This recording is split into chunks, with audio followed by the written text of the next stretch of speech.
ሰላም ውድ አድማጮቻችን፣ ይህ ያያ ስፖርት ነው። ቸልሲን የሚመለከቱ የተለያዩ መረጃዎችን ይዤ ተመልሼ መጥቻለሁ። ቸልሲ በዝውውር መስኮቱ እንግዲህ በጣም የማይሆን ሁኔታ ውስጥ እየሄደ እንዳለ የሚታይ ነው የቸልሲ ዝውውር መስኮት። ምክንያቱም ምንድነው አድማጮቻችን፣ የኤንዞ ፈርናንዴዝ ጉዳይ ሰበቦች ብዙ ምክንያቶችን ይዞ የሚመጣ ጉዳይ ይሆናል ብዬ አስባለሁ። ምክንያቱም ማንቸስተር ሲቲ ትናንትና ምሽት 2 ነጥቦችና 2 አስቦችን ሰምተናል አይደለም። ማንቸስተር ሲቲ አሁን ባለው ሁኔታ ምን አይነት ውሳኔዎችን ይወስናል የሚለው ትልቁ ወሳኙ ምዕራፍ ላይ ይገኛል። ማንቸስተር ሲቲ ታይኒ ራይንደርስን ለቅቷል። ሁለተኛ የሚሆነው አማካይ መስመሩ ላይ ሮሪ ለቅቷል። የሮሪ ተተኪ ቦዋዲ ይሆናል ተብሎ ይታሰባል። ነገር ግን አሁን ደግሞ ኒኮ ጎንዛሌዝን ወደ ኒውካስትል የሚያቀና ከሆነ የቼልሲው ኤንዞ ፈርናንዴዝ ሊለቅ የሚችልበት እድል እንዳለ የሚጠበቅ ነው የሚሆነው። የዝውውር መስኮቱ እንግዲህ ወሳኝ ምዕራፉ ላይ ነው የሚገኘው። ከዚህ በኋላ ቼልሲ ተጫዋቾችን አሳምኖ ከሌላ ቡድኖች እንዴት ማምጣት ይችላል የሚለው ራሱ ሌላኛው ጥያቄ መሆን የሚችል ይመስለኛል። ስለዚህ እዚህ ላይ ነው እንግዲህ በሚገባ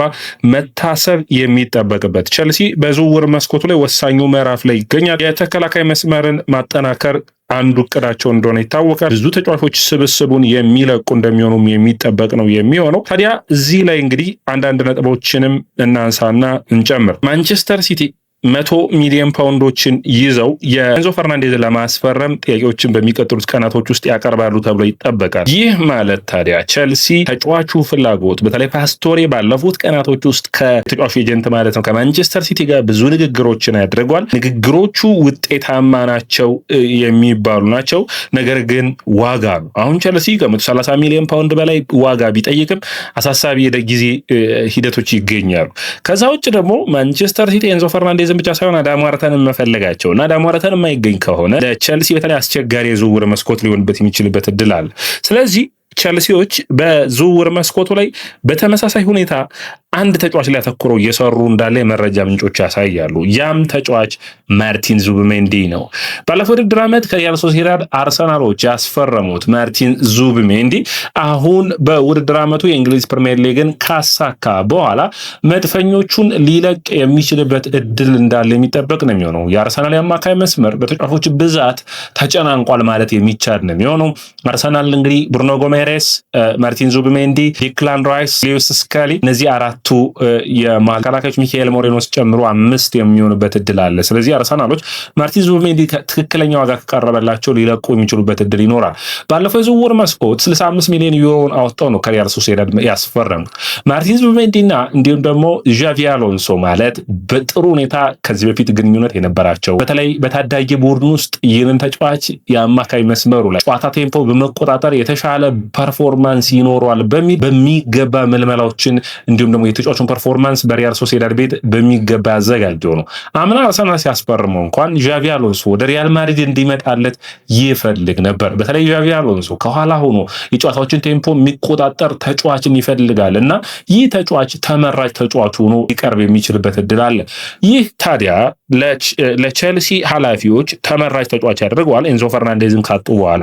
ነገር ግን አርሰናል ምን ያክል ዋጋ ይጠይቃል? ትልቁ ሁኔታ ነው። አርሰናሎች ተጫዋቹ መሸጥ የማይፈልጉ ከሆነ ለአርሰናል ሳቢ ጥያቄን ማቅረብ የሚጠበቅበት ይሆናል። በተለይ ደግሞ መድፈኞቹ ቼልሲ 130 ሚሊዮን ፓውንዶችን ማግኘታቸውን የሚያውቅ ከሆነ ያኛው ቡድን የምተካበትን ተጫዋች ዋጋ ከፍ ሊያደርግ የሚችልበት እድል ይኖራል ብዬ አስባለሁ። ነገር ግን በዝውውር መስኮቶች ላይ እየተነሱ የሚገኙት እንግዲህ እስከ 90 ሚሊዮን ዩሮ አርሰናል የመጀመሪያ እንግዲህ በዝቅተኛ ሁኔታ ወደ ዝውውር ሊገባበት የሚችል ነው። ነገር ግን 100 ሚሊዮን ዩሮ ድረስ ወደ 85 ሚሊዮን ፓውንዶች አካባቢ ቼልሲ ሊከፍል የሚችልበት እድል ሊኖር ይችላል ተብሎ ይታሰባል።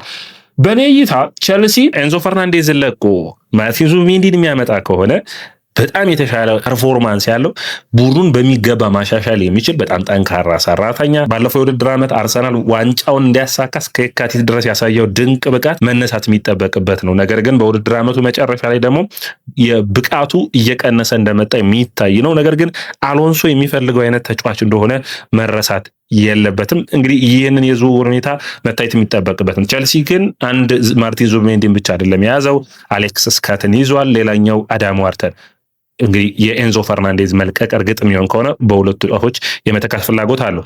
የጃኦ ፔድሮ አዲስ ኮንትራት በሚመለከት ፋብሪዚዮ ሮማኖ ተጫዋቹ ኮንትራቱን እንግዲህ አዲስ የሆነ እስከ 2032 የሚያቆየውን አዲስ ኮንትራት ለመፈረም ተስማምቷል።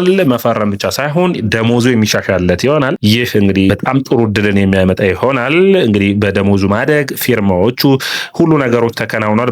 በሚቀጥሉት ጊዜያቶች ይፋ የሚሆኑ ይሆናል። ቸልሲ በኔ እይታ ጥሩ ስራዎችን እየሰራባቸው ካሉት መንገዶች አንዱ ይህ ነው ብዬ አስባለሁ። ሌላኛው እንግዲህ ቸልሲ በጣም እኔ እየገረመኝ ያለው ወደ አድማጮቻችን ፔድሮ ኔቶን በሚመለከት ነው። ፔድሮ ኔቶ ለቸልሲ ኃላፊዎችና ለቸልሲ ሰዎች የ100 ሚሊዮን ፓውንድ የመስመር ተጫዋች ነው።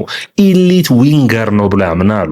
በውስን ቁጥሮች የሚገኙ በእግር ኳስ ውስጥ ወሳኝ ተጫዋች ነው ብለው የሚያምኑበት ሂደት አለና ይህ ትንሽ እንግዲህ በጣም አሳሳቢ የሚሆን ይመስለኛል። 100 ሚሊዮን ፓውንዶችን መክፈል የሚፈልግ ቡድን ይኖራል ወይ የሚለው እንግዲህ ትልቁ ጥያቄ ነው። ስትራስቡርግ አዲስ ተከላካይን ማስፈረም ችለዋል። ከሪም ኩሊባሊ ይባላል። ይህ ጥሩ ፊርማ ሆኖ ለስትራስቡርግ የሚሆን ነው። እስከ 20 ሚሊዮን ዩሮ የሚያወጡበት ይሆናል። በጣም ጥሩ ዝውውር ነው ብዬ አስባለሁ። አድማጮቻችን እንግዲህ ቸልሲ በሚቀጥሉት ቀናቶች ውስጥ ከስብስቡ ሊቀንሳቸው የሚያስባቸው ተጫዋቾች አሉ። እዚህ ስብስቡ ውስጥ በጣም ሰፊ እንደሆነ ይታወቃል። ወደ ከ12 እስከ 15 ተጫዋቾችን ስብስቡ ውስጥ የሚቀንስ ይሆናል ተብሎ ይጠበቃል። ኤንዞ ፈርናንዴዝ አንደኛው ነው። እንግዲህ ተጫዋች ውሳኔ ዋናና ወሳኝ ቢሆንም ሌሎች ውሳኔዎችም የሚጠብቁት ይሆናል። አንዱ ኤንዞ ፈርናንዴዝ ነው። ዳሪዮ ሱጎ፣ ሳሲ፣ ኦሲነ ድራባዮ፣ ማማዱ ሳር በተለይ ደግሞ ሪያል ሶሴዳድ ውሰት ተጫዋቹን ለማስፈረም ንግግሮችን እያደረጉ ይገኛሉ። አሮን አንሴልሞ፣ አሬክ ጉይ እንዲሁም ደግሞ ሚኬሎ ሙድሪክ፣ ሊያም ዴላፕ፣ ኒኮላስ ጃክሰን፣ ፔድሮ ኔቶ እና አውጉስቶ ስብስቡን ሊለቁ የሚችሉበት እድል እንዳለና እነዚህ ተጫዋቾች ስብስቡ ውስጥ ይቆያሉና ይለቃሉ አልተወሰነም እስካሁን ድረስ። ወዳጆቻችን ትንሽ እንደዚህ አይነት የዝውውር ሂደቶች ቸልሲ አካባቢ ጥሩ ዜናን ይኖራቸዋል ብዬ አላስብም። ምክንያቱም ተጫዋቾችና ስብስቡን ቶሎ መቀነስ ላይ ማተኮር ቸልሲ የሚጠበቅበት ይመስለኛል። እንግዲህ የማማዱ ሳርን በሚመለከት ጥሩ ድል ነው። ሪያል ሶሴዳድ ጥሩ በተለይ ስፔን ላሊጋ ጥሩ ትምህርትን የሚወስድበት ነው የሚሆነው የውሰት ውሉ ማለት ነው። ምክንያቱም ተጫዋቹ መጫወት ይጠበቅበታል። ካልተጫወተ ውጤታማ የመሆኑ እድሉ ጠባብ ነው የሚሆን ብዬ ስለማስብ ተጫዋቾች ታዳጊ ተጫዋቾች በመጫወት ነው ብቃታቸውን ማሻሻል የሚችሉት። ታዲያ ይህንን አጋጣሚ በሚገባ ቸልሲዎች ሊጠቀሙበት የሚያስቡ ይሆናል። ወደ አድማቻችን የዣቪ አሎንሶ ያሰለጣጠን ሂደት አሎንሶ ቡድኑን አናሊሲስ አድርጎ የቡድኑን ችግሮች የሚፈታበት መንገድ አሁንም ጥሩ የሚባል ሂደት እንደሆነና በስልጠናዎች ወቅት የሚያሳየው የምልመላና የሚያሳየው የስልጠና የተጫዋቾችን የማዳበር አቅም በጣም አስገራሚ ሆኖ የቸልሲ ኃላፊዎች ሁሉ አስተያየታቸውን እየሰጡ ይገኛሉ። አሌክሳንደር ጋርናቾን በሚመለከት እንግዲህ የቪላ ዝውውር ቋሚ የሚሆነው እኛ ማናቃቸው ማለት ነው በይፋ ያልተነገሩ ጨዋታ ቁጥሮች አሉ። እነዛን ቁጥሮች የሚሳካ ከሆነ ይህ ተጫዋች በቋሚ ዝውውር ወደ ስብስቡ የሚሄድበት እድል እንዳለ የሚያሳይ ነው የሚሆነው። ወደ አድማቻችን ሌላኛው መረጃችን ኒኮላስ ጃክሰን እንግዲህ በሚቀጥሉ ሰዓታቶች ውስጥ ከአስቶን ቪላ ጋር ንግግሮችን በቋሚ ዝውውር ለመሄድ የሚጀምር ይሆናል ተብሎ የሚጠበቅ ነው የሚሆነው። ቸልሲ በዝውውር መስኮቱ ላይ በሚገባ እያጤኑበት ከሚገኙት ሂደቶች አንዱ ትክክለኛ ተጫዋቾችን ማስፈረም የመቻል ነው። ዝውውሮቹ ቀጣዮቹ ሳምንታት ወደ አድማቻችን ቀላል ይሆናሉ ተብሎ የሚጠበቁ አይሆንም። በቸልሲ ቤት የሚወጡ ተጫዋቾች ይኖራሉ። አዳዲስ የሚፈርሙ ተጫዋቾች ይኖራሉ ተብሎ የሚጠበቅ ነው የሚሆነው። ቸልሲ እንግዲህ በተለይ አሌክሳንደር ጋርናቾን ከለቀቀ በኋላ ፔድሮ ኔቶንም የሚለቅ ከሆነ ራፋኤል ሊያውን እንዲያስፈርሙ ተጫዋቹ በጥያቄ መልክ ቀርቦላቸው ነበር። ነገር ግን ያ ጥያቄ ውድቅ ሆኗል ማለት የሚቻል ነው የሚሆነው። ቸልሲ ሙሉ በሙሉ ጥያቄውን አልተቀበለውም። ቸልሲን የሚመለከቱ የተለያዩ መረጃዎችን የዕለቱን ይደርሷችሁ የሚሆን ነው የሚሆነው። ውለድማቻችን እንደምታውቁት የእንግሊዝ ፕሪሚየር ሊግ ሰኞ ምሽት ነው ቸልሲ የእንግሊዝ ፕሪሚየር ሊግን የሚጀምረው።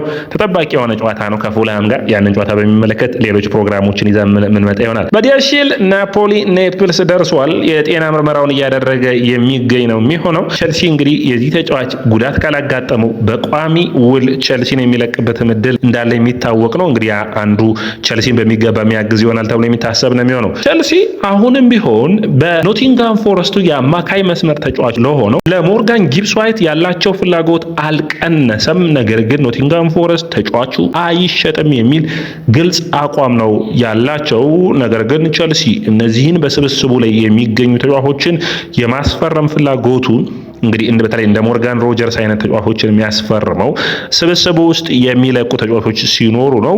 አንደኛ እንግዲህ ስብስቡ ውስጥ ሚካኤል ሙድሪክን በውሰት መልቀቅ ከቻለ ባይኖ ጊተንስን መልቀቅ ከቻለ ካልሆነ በስተቀር ስብስቡ ውስጥ አዲስ ነገሮችን የሚጠበቁ እንደማይሆኑ አንዱ በማጥቃት መስመሩ ላይ የሚጠበቅ ነው የሚሆነው። ወደ አድማጮቻችን ዝውውር ሂደቶች ውስጥ በተለይ ቸልሲ አንዱ እንግዲህ ሊያስቸግረው የሚችሉበት ሁኔታዎች አንዱ የሚፈጠር የሚመስለኝ በዝውውሮቹ ወቅቶች በመጨረሻዎቹ ሰዓታቶች ውስጥ ቸልሲ የውሰት ውሎችን ልናይ የምንችልበት እድል ሰፊ ይሆናል ብዬ አስባለሁ። ምክንያቱም ካላችሁኝ ወደ አድማጮቻችን በዝውውሮቹ መጨረሻዎች ወቅት እንግዲህ አስቸጋሪ ፈተናዎችን ስለሚመጡ ቸልሲ የሚጠይቃቸውን ዋጋዎች መክፈል የሚችሉ ቡድኖች ከሌሉ የውሰት ውሎችን ተመራጭ አድርገው ሊታሰቡ የሚችሉበት እድል እንደሚኖር እንግዲህ መረጃዎች ያሳያሉ። እንግዲህ ዴላፕን በሚመለከት በባለፉት ፕሮግራሞቻችን አንስቻለሁ። አሁንም ቢሆን ኒውካስትል የተጫዋቹ መዳረሻ ይሆናል ተብሎ የሚጠበቅ ነው የሚሆነው።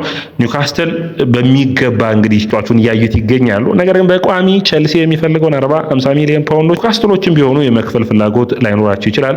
ታዲያ ተጫዋቹ የመጨረሻ ግን በውሰት ቡድኑን እንዲለቅ የሚጠበቅ ነው የሚሆነው። ማኑኤል ሜጋ ስብስብ ውስጥ እንዳለ እየተቆጠረ አይደለም። ነገር ግን ስብስቡ ከሚለቁም ተጫዋቾች መካከል አንዱ የሚሆንበት እድል ሊኖር ይችላል። በዝውውር መስኮቱ መጨረሻዎች ወቅት በሚገባ መጤን የሚታሰብበት ይሆናል። አድማጮቻችን ይህ ያያ ስፖርት ነው። ያያ ስፖርትን ላይክ፣ ሼር፣ ኮሜንት፣ ሰብስክራይብ ማድረጋችሁን አትርሱ።